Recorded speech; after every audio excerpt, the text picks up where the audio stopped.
होना चाहिए। $1 मिलियन आपकी स्टेटमेंट है।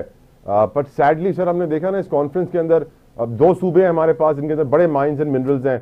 एक सूबे का चीफ मिनिस्टर शामिल नहीं हुआ। ये दो सूबे केपीके एंड बलूचिस्तान सर आप जानते हैं कि कितने खजाने से भरपूर हैं और यहीं पे आपको लॉ एंड ऑर्डर सिचुएशन भी मिलती है। इसकी क्या वजह है कि सर जहां हमारे खजाने हैं वहां लॉ एंड ऑर्डर सिचुएशन भी है?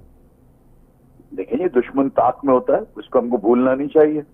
हमें ये नहीं भूलना चाहिए कि दुश्मन हमेशा ताक में होता है और हमारी जो अफवाज हैं उनसे निमटती हैं, उनके साथ कर रही हैं। जो बलूचिस्तान का जो मैटर है वो पॉलिटिकल नहीं है, वो सिक्योरिटी के हवाले से था। और वहाँ जो अभी जो डिस्टर्बेंसेस चल रही हैं उस वजह से बलूचिस्तान की शमूलियत तो थी लेकिन चीफ मिनिस्टर बलूचिस्तान नहीं थे। उनके लोग थे, उनकी जो फाइंड्स हैं, जो बलूचिस्तान के जो मिनरल्स हैं, उनकी कंपनियां जो हैं वो पार्टिसिपेट उन्होंने किया है उसके अंदर और वो वहाँ मौजूद थे। केपीके के चीफ मिनिस्टर आपको पता है किस वजह से नहीं आए, उसको मैं कमेंट नहीं करना चाहता, लेकिन आई थिंक ये मामला जो था ये पूरे पाकिस्तान की फलाह का, बका का, उसकी एक्सपोर्ट को बढ़ाने का था। उसमें सबको शामिल होना चाहिए, कत नजर इसके कि मेरी पॉलिटिकल एफिलिएशन किसके साथ है, किसके साथ नहीं है। हमारी पहली एफिलिएशन जो है वो पाकिस्तान के साथ होनी चाहिए, ये सबको सोचना चाहिए।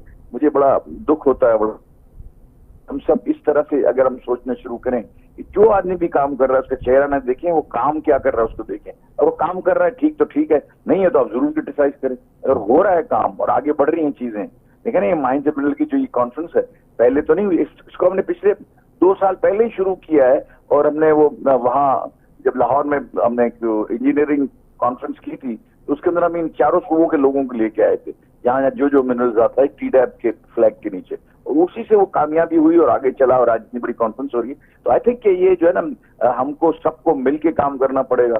पाकिस्तान को बनाना है तो इसने ये किया, उसने वो किया, वो ये नहीं किया, वन विंडो उसको जाना, उसके पास करना पड़ा, ये सारी बातें जो है ना मेरा ख्याल है कि अब इट इज टाइम कि हम जो है इसको छोड़ें, काम के लिए आगे बढ़े।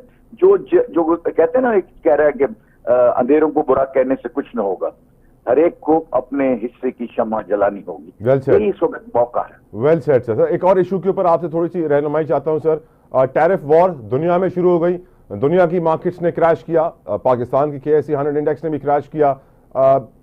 104% अमेरिका ने टैक्स लगाया चाइना पे, चाइना ने रिस्पॉन्ड कर दिया विद 84% टैरिफ और टैक्स। कहा जा रहा है कि दुनिया में महंगाई बढ़ेगी इस टैरिफ वॉर से और कैपिटल मार्केट से बड़ा असर होगा। आप इसके ऊपर थोड़ी सी अपनी राय दीजिए सर। देखिए, एक बात ये आप देखें कि यूएस ने जो करा वो यूएस के लिए हो रहा है। मैं चाइना से जब मैं इंपोर्ट करूंगा मुझे कोई चीज महंगी नहीं पड़ेगी। करेक्ट। मैं पाकिस्तान में इंपोर्ट करूँ, इंग्लैंड में इंपोर्ट करता है उसको नहीं महंगी पड़ेगी। पूरी दुनिया अदर देन यूएस, वहां कोई प्रॉब्लम नहीं है। वहां जो अगर अमेरिका से जब मैं कोई चीज इंपोर्ट करूंगा वो उसके ऊपर जो है मुझे प्रॉब्लम होगा, अमेरिका को जब मैं एक्सपोर्ट करूंगा तो उसका प्रॉब्लम होगा। ये मामला है अमेरिका का और जो बड़ी ताकतें हैं उनका। हमारे ऊपर अगर 29% लगाया है तो एक काफी बड़ी मीटिंग कल और परसों में हुई है और इंशाल्लाह ताला एक डेलीगेशन कल या परसों जिसमें एक्सपोर्टर्स भी शामिल होंगे जाएगा वाशिंगटन, वो मुज़ाकरात करेगा। क्योंकि हमारे यहाँ जो है ना 58% टैक्स है ऑन एवरेज। तो उन्होंने ये काम किया है कि जितना आप हमसे ले रहे हैं उसका आधा तो हमको दें। उन्होंने हमारे ऊपर 29% लगाया। अगर आप वैसे देखें इसको थोड़ा सा क्रिटिकली, तो उसके अंदर जो है ना क्रिटिकली देखने में ये पता चलता है हमें कि बांग्लादेश का हमारे से ज्यादा है।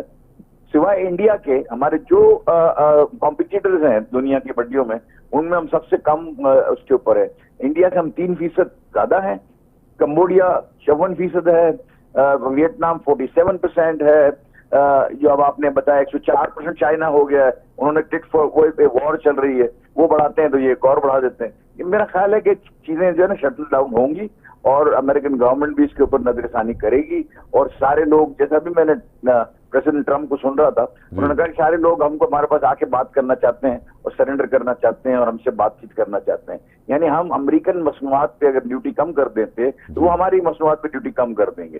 तो आई थिंक ये एक नई किस्म की कोई एक भौचाल सा है, एक अर्थक्वेक सा है जो दुनिया भर में प्रेसिडेंट ट्रम्प लेके आए हैं। आई डोंट नो उसका एंड क्या होगा, लेकिन मुझे कोई अच्छा एंड नहीं लगता, खास करके अमेरिका के लिए।